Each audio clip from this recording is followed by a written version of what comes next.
Meaning of DIUS. DIUS. DIUS.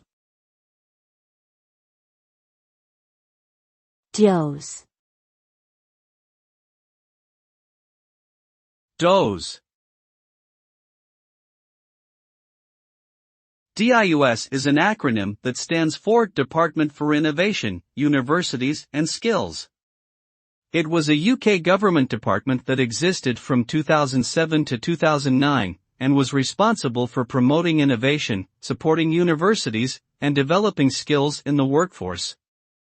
The department was created as part of a government restructuring effort, and was later merged with the Department for Business, Enterprise and Regulatory Reform to form the Department for Business, Innovation and Skills. The DIUS played a key role in shaping policies related to higher education, research and development, and vocational training during its brief existence.